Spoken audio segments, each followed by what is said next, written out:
Hello, il fait pas beau mais c'est pas grave, on commence tout de suite cette vidéo.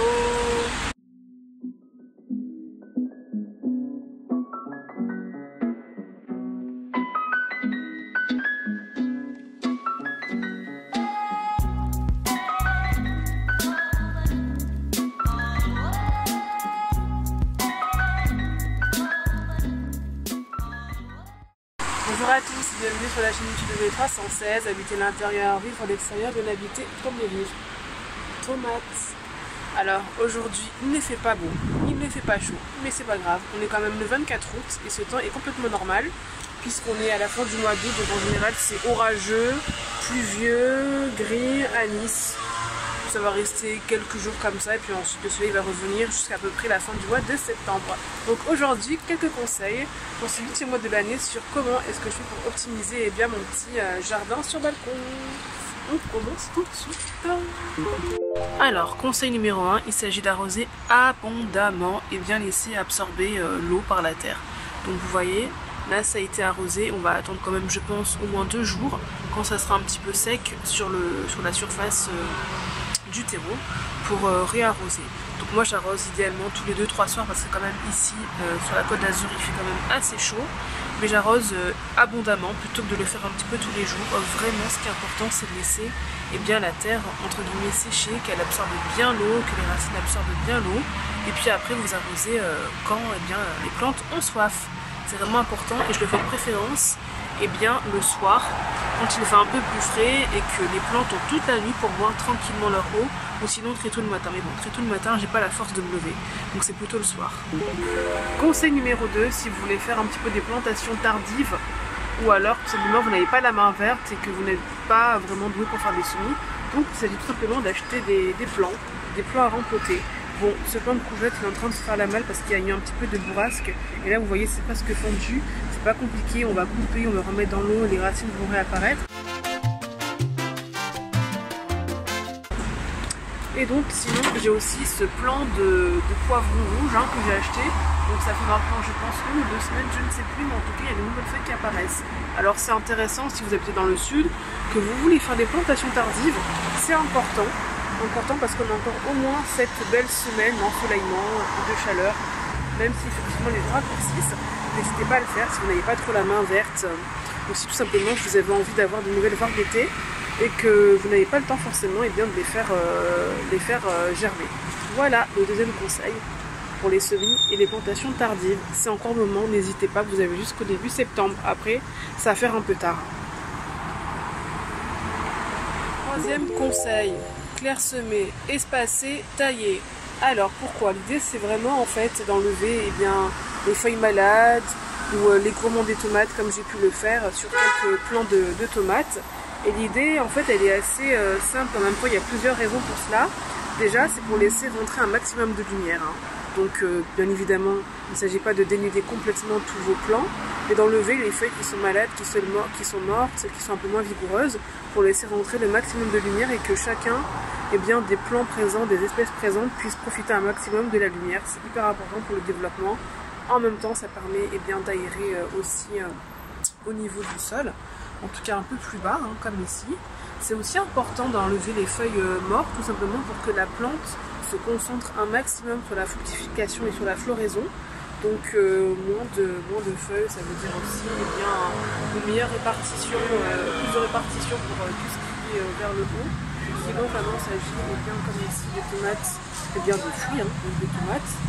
C'est aussi important de clairsemer si vous avez des petits semis qui sont en train de sortir. Alors ça je ne l'ai pas du tout fait pour la ministre que je vous montre, mais je vais le faire.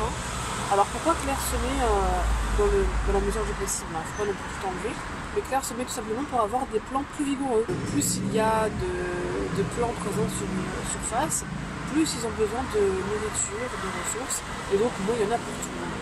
Alors si vous clairsemez un petit peu, les plants vigoureux vont pouvoir mieux se développer, plus grandir, être moins chétifs, et surtout cela limite la propagation des maladies, comme par exemple le mildiou, d'autres choses.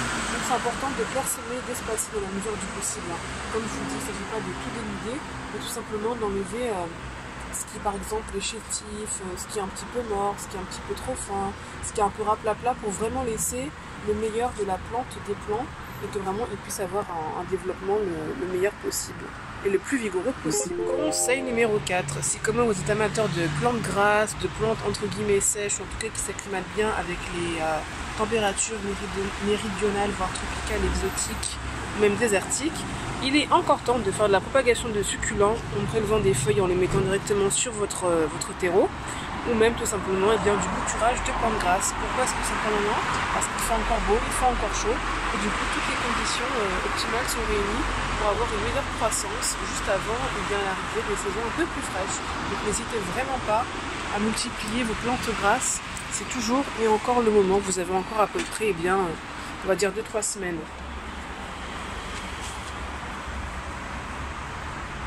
Voilà. Conseil numéro 5, alors là il s'agit de commencer à penser à la rotation des cultures.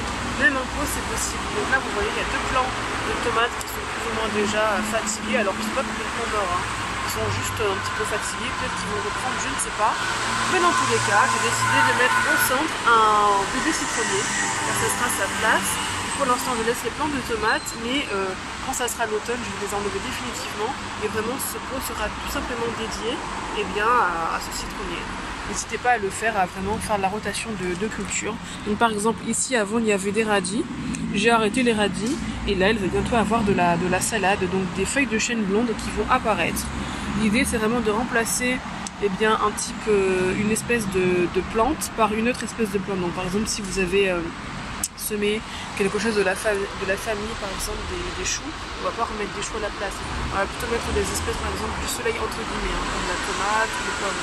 Alors bien sûr c'est un mauvais exemple étant donné que c'est plus la saison vraiment des tomates, mais vous avez compris le principe. C'est le temps des premières récoltes, donc là c'est le temps de la fructification des plants de tomates et autres, hein, vous voyez, bientôt mûrs à être récoltés.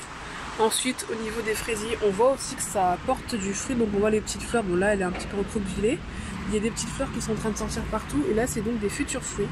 Et là donc c'est la saison, en tout cas c'est la période de la récolte de ce qu'on a semé, de ce qu'on a planté, etc. Et ça va être que du bon. Et c'est la même chose au niveau des fleurs, donc les fleurs d'été, fleurs de belle saison, donc par exemple les œillets, les capucinelles, etc. Donc des fleurs assez simples de culture, sont en train de faner, de sécher et laissent au sein de leur hampe florale des espèces de graines qui sont prêtes à être replantées. Et voilà, par exemple dans cette tête, on a tout plein d'espèces de graines, c'est pas des graines, hein, vous avez vu, donc qui vont servir tout simplement à ressemer de futurs œillets. Il suffit donc de prendre la tête, de la tourner tête contre le bas, et là vous récupérez vos petites brindilles. Là aussi, plein de petites graines de lentilles qui sont prêtes à être soit mangées, soit à être cuites. Bon, ça n'est pas beaucoup de lentilles. Ou sinon à être ressemées directement. Vous voyez les boules de lentilles. Bon, au milieu, vous voyez, c'est censé être un melon. Donc ça prend pas trop, je sais pas trop ce que ça va donner. Mais en tout cas, c'est à suivre. Conseil numéro 7, si comme vous avez un certain nombre de plantes, c'est tout simplement de favoriser les différentes expositions. Donc là, on est plutôt côté ouest, hein.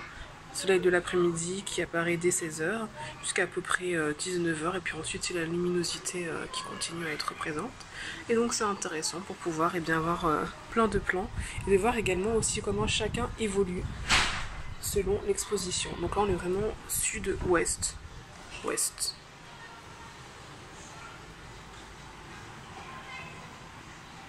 Ici on est vraiment par contre exposé est, donc on a vraiment le soleil du matin jusqu'à peu près 11h, parce qu'on a quand même des façades, alors pas vraiment des façades, mais je vais plutôt dire la voie rapide qui cache un petit peu parfois le soleil, c'est-à-dire que si on n'avait pas la voie rapide on aurait beaucoup plus de rayons du soleil, mais on en a quand même pendant 3-4 heures, c'est déjà pas mal, ça permet d'avoir ces tomates. Donc exposition est, exposition du matin, c'est mon exposition préférée, est-sud-est. On a une douce chaleur, il ne fait pas trop chaud. Les plantes ne sont pas trop exposées à la chaleur brûlante, puisque c'est encore le matin. On a jusqu'à 25 degrés, donc ce qui est assez bien d'observer, de vous amuser et de vous écouter. C'est très important. Parce que finalement, aucun jardin, aucune expérimentation n'est parfaitement identique à une autre. Et ce que vous faites, il n'y a que vous qui le faites. Moi par exemple, j'ai des noyers de Grenoble qui sont cachés entre plusieurs avocatiers, c'est assez singulier. Donc vraiment observez, écoutez-vous, rien ne vaut que l'expérience et que l'observation empirique. car vraiment je vous donne des conseils, mais peut-être que pour vous ce ne sera pas forcément applicable, enrichissant et pas forcément adapté à ce que vous faites. Voici ce figuier, hein. Peut-être que vous avez déjà un figuier qui est déjà bien en forme, peut-être pas du tout.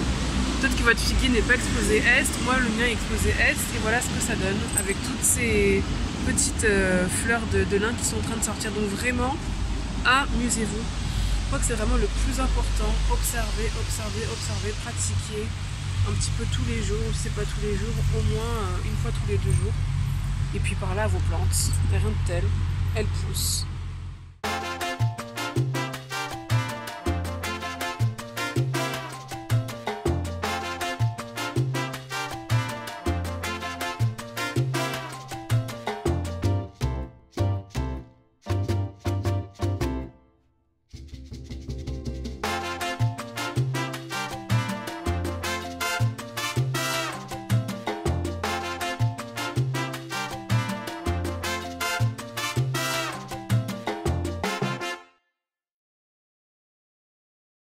Alors j'espère que cette vidéo vous a intéressé, n'oubliez pas de liker, de partager, de commenter.